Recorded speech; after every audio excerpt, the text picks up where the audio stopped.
And welcome into another edition of the Grizzly Coaches Show. Montana taking on Portland State last week, getting ready for one of the best rivalries in the Big Sky this week against Weber State. First half hour, we'll cover Grizzly basketball with the men's coaches, Travis DeCuire, Chris Cobb, Jay Flores, and Zach Payne, before Sean Tiemann and the Lady Griz for the back half hour. Of course, the Grizzlies split in Portland over the weekend, a dramatic win on Thursday, 70-64 in overtime, then fell on Saturday, 61-56. Overall record 8-9. Conference play 4-6. The stretch run already here, believe it or not, just 8 games left in the regular season. And we'll start with Coach DeCuire. Coach, we thinking to talk to you after the game Saturday. Your initial thoughts from the contest and just the weekend in general after wrapping everything up. We're showing improvement in some areas, not necessarily in the win-loss column the way we would like to see it. But it is good to see us finish a game, a close, tough game, with a win, to be down and find a way. That second Sac State game was very similar, where we were down and we had some opportunities to make a shot or get a stop, and we find ourselves in overtime and we didn't quite pull it off. And to do that on the road is a lot of improvement, a lot of growth for such a young group. And might not always feel that way, but I do see signs of growth in a team that's headed in the right direction. And it seems like history kind of repeating itself in the sense of getting the win Thursday, then Saturdays, or at least the second game of the weekends, have been just a little bit of a problem area. You're seeing common themes, maybe, Coach. It's that ugly 0-5 on Saturdays. We'll have to get that off the ledger. But are there any common themes that you're seeing maybe from game 2, different, obviously, than game 1? Yeah, the clothes that we've worn on Saturday. Good point. We're going to wear the same outfit both Thursday, Saturday this week and see what happens. I like that one. Coach Cobb, will transition to you. Obviously, a bright spot from the week was your guys' defense. I mean, you held a high-octane team below their season average both games. What'd you see maybe from the defensive side of things and the improvement and the growth there? I think there's good focus on the defensive end, and I think that guys understand going into the game that we might not be a team that's going to score in the 70s and 80s every single night, so that we have to be pretty locked in on the defensive end. And I think overall they just understand that to get on the floor and stay on the floor consistently, coach is going to play the guys that guard. And I think as we continue to play, you're starting to see common themes of ways teams are scoring against us, and then things that we're doing really well and things that we're struggling with. And so it's our job to obviously figure out, how we address some of the areas that we need to get better in. And these next 2 weekends are going to some pretty high octane offenses that are going to put some pressure on our defensive scheme. Beginning in the fall of 2021, the new location of the Grizzly Coaches Show will be at Finn, located at the Doubletree by Hilton on the shore of the Clark Fork River. Join us for great food and drink and the Finn's pizza, freshly made in their wood-fired oven. Talking Grizzly basketball, the split over Portland State. And Zach, you had the scout from Portland State. Did they do anything that surprised you? I'm just so used to, since Barrett Peary's been there, that it's going to be an up and down game. And we did see them at times pull back and just make it a half court contest. That was surprising, at least to me. What did they do maybe schematically or anything in general that surprised you guys as well? They've slowed the pace down quite a bit this year. They're not they're pressing still the same amount, but it's a different type of press and it's less chaos. And so once you do get the ball in bounds, it's just pretty much straight up man-to-man in the half court. And then they're a little more comfortable, just slowing the ball down the half court and trying to work to get good shots. So I don't know if any of that stuff was surprising, but it was different. It's certainly different than years past. And they made some adjustments, in the middle of the first game and in the second game, that I thought helped them a little bit, even though in the first game our defensive numbers were really good. So yeah, obviously a little bit different on both ends. They're just playing way more in the half court defensively and way more comfortable slowing the game down. And so, not a normal Montana Portland State game. I think in the second game I don't even think there was 50 shot attempts. So a little bit different, but good, but it was a good adjustment. And important to note as well, Mario McRae was out. That's a double-edged sword in the sense where you guys had to maybe scramble on the fly too, as he's obviously a big piece to what they wanted to do. You spent a lot of time on the defensive side trying to slow him down. We're excited to have Jay Flores back on the Coaches Show. Of course, you were you're dealing with important business the last couple of weeks, Jay. So I guess just fill us in on what the last couple of weeks have been like for you. You and your wife, Molly, welcomed in a beautiful girl to the world. So just kind of tell us the whirlwind of what your schedule and life has been like the last couple of weeks.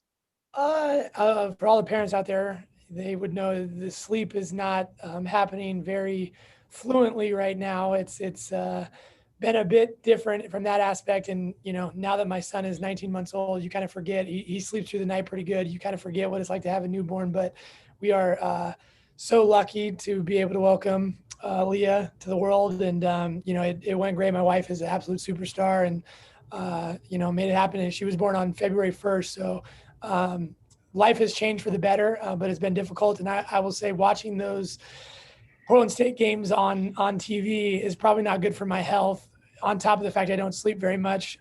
But I feel for Griz fans at times when it's, so on the edge of your seat, trying to root the team onto victory is a lot different perspective, but I'm glad to be back for sure.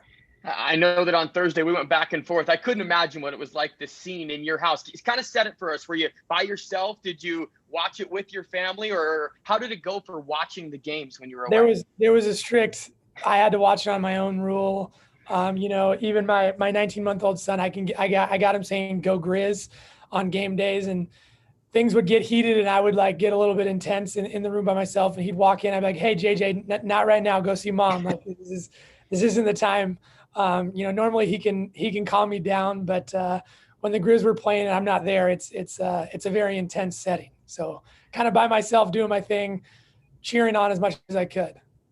We expect nothing less. Trav, I'll go back to you. It seemed obviously after Sacramento State, optimism with the offense, and we've seen it in glimpses this year, right? But this weekend, maybe a little bit of a setback as far as offensively is concerned. What did you maybe see on that end of the floor? And Portland State obviously deserves some credit for it, but what did you see maybe on the offensive end? It's been a common theme of inconsistency, really. We get some guys that get hot hands and you feel like you're onto something and they go cold, whether that's been in the post, whether that's been a combination or spreading the floor and penetrating. And a lot of it is game by game too, in terms of who you're playing against and their style of defense. So the biggest thing I think is that we just need to continue to trust each other and take advantage of what's there in terms of opportunities and be prepared to take advantage of it. I thought the guards were a little gun shy this weekend and we just didn't get enough shots up when we were open. And we found ourselves in some turnovers, shot clock violations after passing up wide open shots that were really good shots for us. So some of that is confidence and trust in one another or ourselves to make plays. But we need to continue to be aggressive when playing smart.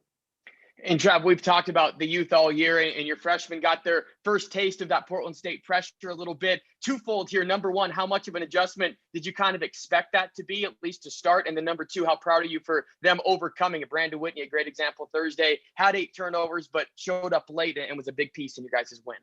No question. I think there's a level of confidence that those freshmen have, and obviously we have in them, that allows them to play through some adversity. The thing about them is that their aggression is their strength. And I thought they lost a little bit of that with the pressure early in Thursday's game and got it going when it mattered most. And then obviously Brandon, shows up Saturday with 5 assists and 1 turnover. So he progressed after probably the first 10 minutes.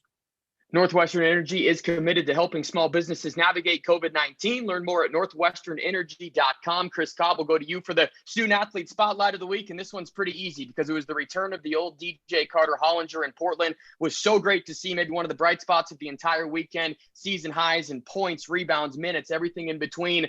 What did you like that you saw? Could you maybe sense this one coming a little bit? That it was great that he was on the floor for 31 minutes in both games. Just kind of sum up DJ's weekend and the days leading up to it.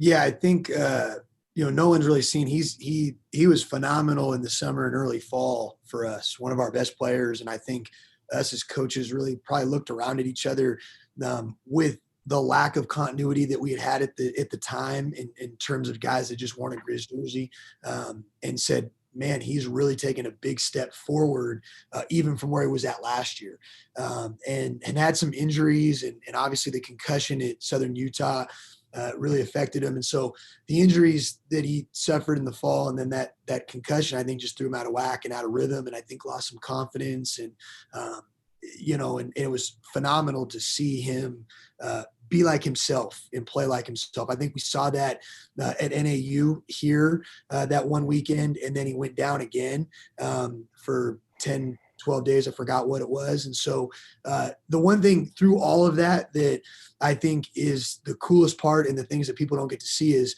how good of a teammate he is. And for someone that was freshman of the year and played an integral part of a team that was close to winning a championship last year, to have the ups and downs and the ebbs and flows that he's had, the only way to come back and start playing well is by being a great teammate and being about all the right stuff. And so those are the things that you see on the bench, in the locker room, day in, day out at practice, is the right approach and just being a great teammate.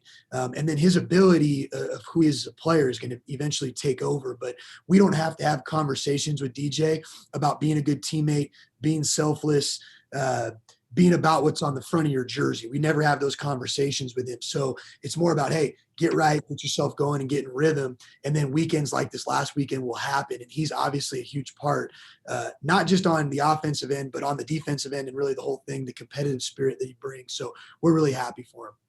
So well said on DJ, especially with that being a good teammate, even when he was out. That's frustrating, but he's the first guy for encouragement. Coach DeCuire, anything to add just as far as his on-court production, what it kind of gave a lift to your team? Obviously, your leading returning scorer from last year. Of course, we're going to count on him as much as possible this year, but just your thoughts to add on DJ. His scrap.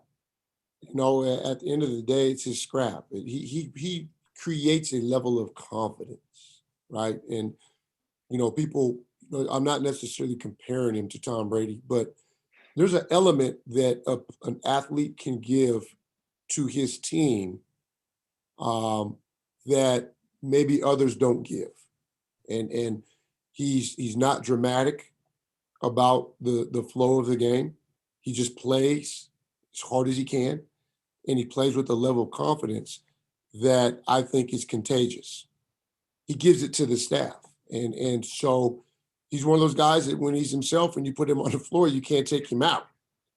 And I think he made some plays that gave our group a lot of confidence, and we've been missing that. Boy, he was certainly electric over the weekend. Hopefully more to come. We have more to come on this edition of the Grizzly Coaches Show. We'll start looking around the league and ahead at the big-time matchup this weekend against Weber State. This is the Grizzly Coaches Show from Learfield IMG College.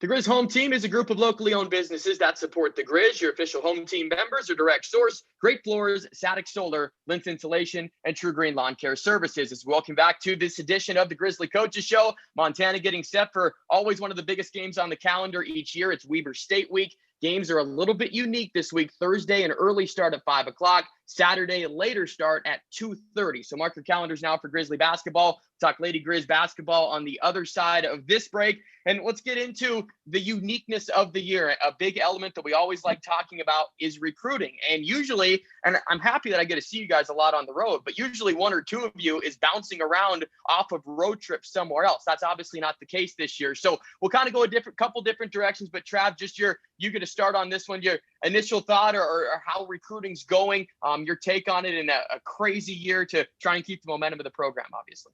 I think it's going about as well as it can. I think there's a lot of teams out there that need to make some additions and are struggling to find those additions, and we are definitely one of those. But we have found a couple for immediate assistance and down the road that I think fit who we are as a program and also what we need. And so I think we're in a good place in that regard. And, this is a difficult time to find pieces, add pieces, and evaluate pieces because we're not out. And it's very difficult, but we make the most of it. And so I think right now it's an exciting time just because we were able to get a couple commitments last week. And we feel good about the direction we're headed as a unit. Coach Kyle, will transition to you kind of in a different form here, but a fan question, believe it or not, from last week. Give me an example of an area that's lacking because of COVID. Maybe one of the biggest elements that you guys are missing out on this year because of the COVID year being different, obviously, from a normal one. The easiest, quickest answer is just connection. I think like when you start, and it's really everything, right? Like it falls into recruiting, it falls into everything, but just interaction. I think we're a program that's built, we have so much interaction with our guys throughout the day, whether it's them coming to the offices, whether it's study hall, whether it's workouts, whatever it is. Like we're a group that I think is built on needing connection, and even with so many new faces, we needed it more now than ever. And so I think COVID has thrown it for a loop, because you're asking guys for the most part to show up to practice and then go home and be by themselves at times, right? Or stay within their small little unit and really limit the social interaction that they have with each other, and then with the campus community and with the community at large. And so I feel like it's such a hard time, because typically we would all, and I think this is what's made our program good, you'd have guys over weekly or every week to eat at your house and be a part of your family and get to know them on a different level. And we're just not doing that. And so if you have a bad practice or you have a bad weekend of games, it makes it really hard to connect and help fight through it and all those things. These guys have been gone from their families for so long, right? Josh Bannon hasn't seen his family since, May or June of last year. And it's just such a crazy time, and everyone's dealing with it. So it's not just us, but I think the connection piece, connecting to recruits, connecting to our own guys is the part that is by far the most difficult. And it's been tough too, watching guys go home like Cam Parker last weekend and really couldn't hang out with his family or have the true homecoming he deserves with having fans in the stands as well. Zach, will transition to you, start turning the page now for this week. How have you liked the response in practice? And maybe although Saturdays haven't been the best day for Grizzly basketball this year, how has the response been maybe as this young team has grown throughout the course of the season? Yeah, I thought yesterday we had one of the best practices we've had all year. Pretty long film session. And then I thought we came out and had a really aggressive, physical, and competitive practice. And I think the guys know, and we understand, like, hey, we're not where we want to be at record-wise and in some other situations. And the only way to get better and push through and, eventually kick the door down is it's going to be really hard. It is really, really hard to be good. And so every single day you got to come with your hard hat on, no matter how your body's feeling or where your mind's at, and just get after it. And so yesterday I thought that was the mindset and attitude in practice. It was one of the, like I said, it was a hard practice. The practice plan that Travis put together was difficult, and I thought the guys' response to it was really good. Coach Flores, you have the perfect response to this right now, since you've probably been watching maybe a little bit more basketball. I don't know, probably not. You're busy with having kids and all that stuff. But your assessment on the rest of the league right now, you get this question this week. I think I'm trying to rotate it around between all of you guys. But your assessment on maybe what you have seen, your current look at the standings, and maybe if you watch any other Big Sky basketball over your time away. Well, I got to watch the end of the women's game the other day when we got it done. So I was happy to see the Lady Griz get that W on Saturday night. But honestly, I did, because I was away, I did get to watch a little bit more of the game. Like on game day when we play and there's a game that starts right before, usually we're on the floor warming up. So I got to watch a little bit of the Weber Montana State games. And I would watch a little bit of Eastern and stuff like that. But there is a lot of, we always say, parity in the league. Like Montana State was undefeated. They go and they lose twice to Weber, both in close games. The interesting part is like how many games are getting canceled right now. We all have scouts, like all of our assistants have scouts, and I'm looking through like Idaho State's games because we have them in a couple of weeks here, and they've had so many games canceled in the last month that like you kind of don't know what teams are going to show up like as we go down the stretch here, because normally like this is when you are consistent every day and getting to practice and getting to be around the team and go to play games twice a week, have film sessions, teams that are routine oriented and process oriented start to get a lot better as you go down the stretch. Usually, like people say, I always want to play my best basketball come February, March. Well, if you've had 2 pauses for 2 weeks in the last 6 weeks, it really throws a kink in your rhythm and stuff like that. So I have got to watch Big Sky basketball, but I do think that, and it already has been a year unlike any other, but just in terms of what you are going to see from specific teams, regardless of their record going down the stretch, is a lot different. You look at Idaho and people would say, obviously, they're probably not where they want to be, but they've played the most games out of anybody on the schedule. So like they have a lot of experience. So, they're probably sitting there saying like, hey, like, let's just try to catch our rhythm because they've got more in-game experience than most other teams. So it's just a crazy year. And I think that there is no real, how is Big Sky basketball doing? Because we're just grateful to be playing basketball right now. Great point. And 4 teams with 2 losses right now at the top of the standings. And I think Idaho State's about ready to set the NCAA record for most non-Division I games played in a season. If you go back and look everything that they've had right now, Coach DeCuire, we'll transition to this week. You have not shied away from it. You said this is the premier rivalry in the Big Sky Conference, and the numbers back that up. How excited do you get about Weber State Week? And, a flashback down memory lane, I guess, from the last decade of great memories.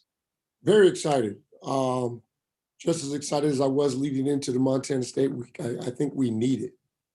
I think we need a situation where the stage is set for high intensity, excitement, a team that's in the top of the standings. I think that the youth that we have has probably shown up better for those higher level games. And so maybe this brings the best out of us. I hope so. And you look at Weber State, they've done it differently this year. How surprised are you about Coach Ray's approach? They have 5 transfers that start. They're very senior laden, 5 seniors on their roster, and they've got talent all over the place. Your thoughts on just Coach Ray going outside of the box in year 15 for kind of a different approach? I saw it coming. Those coach conversations you have before and after games or during downtime sometimes lead you to believe something different is about to happen. I have a lot of respect for Coach Ray, and I think that you have to find ways to get a different result than what you've been getting if you're not happy with it. And he did that. And his ability to put those guys on the floor and have them playing together the way they are right now deserves a high level of respect. And you look at their numbers, top 10 in the nation as far as field goal percentage, 3-point percentage, scoring offense. They're 10-0 this year when scoring 80 points. Impressive stuff. Coach Cobb, you have the scout. So maybe anything to add on that, the early first look at Weber. Obviously, like we said, a lot of talent on the floor. They seem to play fast, and they seem to be very efficient. Yeah, I mean, they shoot it really well. They play with an extreme level of confidence. I think the one thing that stands out is how talented they are, but how well they play together. Like they're okay with taking 15 shots one night and taking 8 shots, 7 shots, 6 shots the next night. So they play really well together. They let the hot hand play, which is why you've seen, I think, so many guys be high point total score. Like last week, Jawara was the guy, and he was the Big Sky player of the week. The week before that, Porter was really good. The week before that, Brown was really good. So those 3 guards are the focal point, I think, of what they do. They're on the court 30-plus minutes every single night, unless there's some foul trouble, and then they kind of shuffle in the rest of the guys. The one thing, they were very similar to us last year in terms of their ratio to older guys to younger guys, right? Like we each had 4 older guys that were mainstays in our programs. And then they had their younger guys. They went away from that, obviously. They got to be one of the oldest teams in the country or experienced teams, I guess I should say, in the country, and one of the oldest teams and most experienced teams in our league. So, they're really talented. I think it comes down to just having a game plan, executing the game plan, and understanding what we're trying to accomplish, and do that over the course of 80 minutes, which is the difference, right? Like I talk, not very often are teams sweeping weekends, right? And so when that happens, you had to play pretty well, because it's easy to do it for 40. It's not easy to do it for 40. It's hard to do it for 40, but then it's even harder to do it for 80. So it's going to be a grind. And like Coach said, we understand the importance of this weekend. They were the class of the league, I thought, outside of Montana when I first got here. And they're definitely up there right now, and they're playing as good as they have in the last few years. Thinking of a career change? Wilson Logistics, the official trucking company of Grizzly Athletics, wants to see how you think our perks stack up. Visit wilsonlogistics.com, click the Apply Now link, and look into how to get more pay and benefits with Wilson Logistics. And Zach, I'm going to go back to you. Another out-of-the-box question that we got that's very interesting. And Jay, you can chime in on this as well after Zach. How has the adjustment been from scout game to game, from it being the same opponent Thursday to Saturday? What is your Friday like? How much adjustment are you guys doing now that you've had multiple weeks to kind of go through this schedule a little bit? Friday's been busy. Friday's been busy. Normally Thursday night is normally a really late night for our staff. We normally just rewatch the entire game from Thursday and talk about what we did well and the adjustments that we need to make. And then Friday for the guys, a lot of it is about recovery, giving them the chance to sleep in, but then making sure that they get their bodies moving, maybe doing a stretching session like that and make sure that they're getting good food in their system. And then the school piece comes in on Friday too. We do study hall every Friday on the road. That's not the importance of these guys to do well in school is not lost on us when we're on the road. And then you have practice. And so it ends up being a fairly busy day, but all of it is necessary. It's tough. It's tough. When you do things, there's always room for improvement. So even when you're coming off of a win, you're always trying to find things that you can do better. And I think, our staff and our team has done that. It hasn't necessarily resulted in wins on Saturday, but it's what you have to do. We're a process-oriented group, not a results-oriented group. And the process for us is win or lose. Let's review the game. Let's cut it up and let's figure out what we can do better.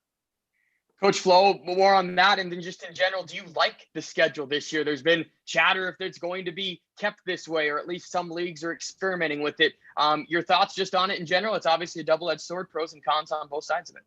Yeah, I think the biggest thing that Zach touched on is that normally in the past you're traveling on the day in between to a different game. So the amount of preparation and collaboration within the staff is much more than in years past. And I think that just makes it a lot different than what it has been, because we're able to sit there for 4 or 5 hours and talk about what went well, what needs to change. And in terms of sticking around or going back the old way, I think there's a lot of power in, playing the team once and then resetting, doing like playing a different opponent and then coming back to that team later on. Obviously when teams get hot and stuff like that, if you're playing the same team 2 times in one weekend, you don't get to go home and home. I think there's like a few drawbacks from this schedule, but once again, I always go back to it. Like, we're just grateful to be playing basketball. A lot of people wish they could be doing that. So this is the format that it's in, and we're happy to be able to be playing. But if I had a vote, which, I mean, who cares what I think, I would vote for the old way. No plans for the weekend? Pick up a copy of this week's Entertainer to find out what's happening in Missoula. From virtual events to live events, Entertainer is your go-to guide for Missoula arts and entertainment. You can find the Entertainer every Friday in the Missoulian. It's available for free at more than 90 locations throughout Missoula. Coach DeCuire, will end with you. I guess just to follow up, your thoughts on the schedule this year and for the future of the Big Sky, if those conversations have come up, where do you stand on it? Back to the traditional schedule. This is what we had to do for the safety and to minimize costs. But the sport is meant to be competitive, and there is no true second half to conference based on the schedule the way it is. And so I think it's important to play someone and come back and play them again later when movement takes place in the standings and there's buildup to a conference race.